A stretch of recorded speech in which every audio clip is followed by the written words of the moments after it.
नमस्कार मित्रों, आप सभी का ज्ञान सागर चैनल पर हार्दिक स्वागत है।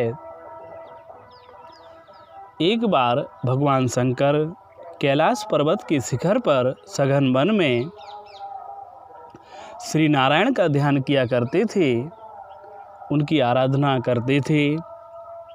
भगवान शंकर के तप से प्रसन्न होकर श्री नारायण लक्ष्मी देवी के साथ प्रकट हुए और उनसे वर मांगने के लिए कहा।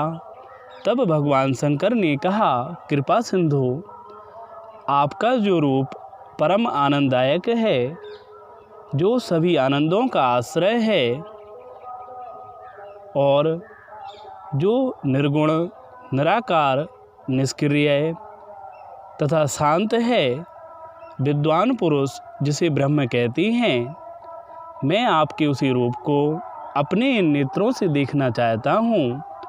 तब भगवान श्री नारायण ने कहा, भगवान, आपके मन में मेरे जिस रूप को देखने की उत्कृष्ट लालसा है, आपकी इच्छा अवश्य पूरी होगी। आप यमुना नदी के पश्चिम तट पर चले जाइए, वहाँ पर मेरा लीला धाम वृंदावन है। वहीं पर आपके लिए मेरे उस स्वरूप के दर्शन होंगे। इतना कहकर श्री नारायण प्रिया सहित अंतर्ध्यान हो गए। तब भगवान शंकर भी वृंदावन में गए। वहाँ पर उन्हें ईश्वरों के परम ईश्वर श्री कृष्णचंद्र दिखाई दिए। वह कल्प वृक्ष के मूल में राधा के साथ खड़े थे। उन दोनों को घेर कर अनेकों गोपियाँ खड़ी थीं। भगवान श्री कृष्ण सुंदर श्यामल विग्रह थे, मंद मंद मुस्कुरा रहे थे। जब शंकर जी उनके निकट गए तब उन्होंने कहा, रुद्र, आपके मन में मेरे जिस रूप को देखने की इच्छा थी, वह मेरा यही रूप है। इसे ही उपनिषद निर्गुण, निराकार, निष्क्रिय और परात्पर बतलाते हैं।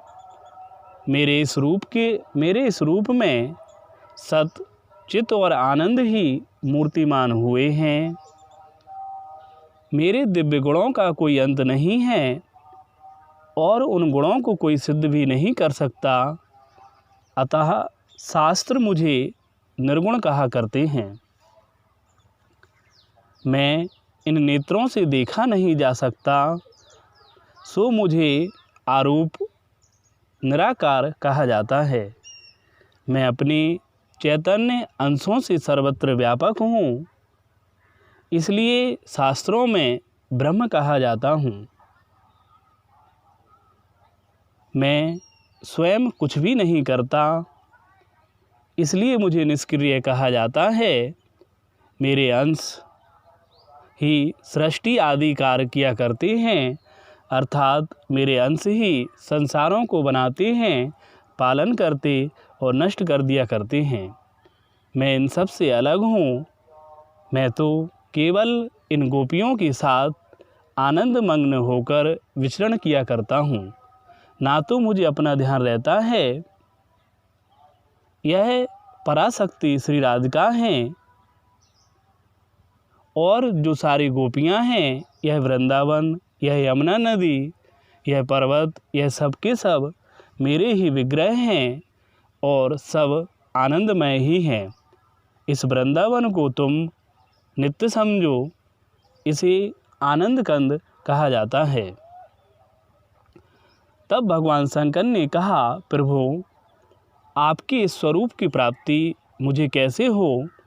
तब श्री कृष्णचंद्र अमृत सी वर्षा करते हुए बोले, जो मेरी शरण में एक बार आ जाता है अथवा मेरी प्रिया की शरण में आ जाए या हम दोनों की शरण में आ जाता है और गोपी भाव से समर्पण करता है, गोपी भाव से आराधना करता है, सो मेरे स्वरूप की प्राप्ति उसे हो जाती है।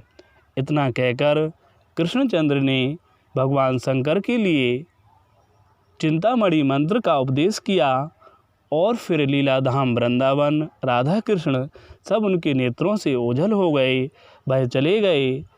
इस प्रकार भगवान शंकर जी ने उन सनातन ब्रह्म का दर्शन किया और अपने इस अनुभव को उन्होंने माता पार्वती के लिए सुनाया। सूत आदि ऋषियों ने, सूत जी ने इसी अनुभव को शौनक आदि ऋषियों के लिए कहा। यह ऐसा ज्ञान है जिसमें बहुत कुछ रहस्य छिपा है। यदि आपको यह वीडियो अच्छा लगा हो तो इसे लाइक करें, मेरे चैनल को सब्सक्राइब करना ना भूलें। धन्यवाद।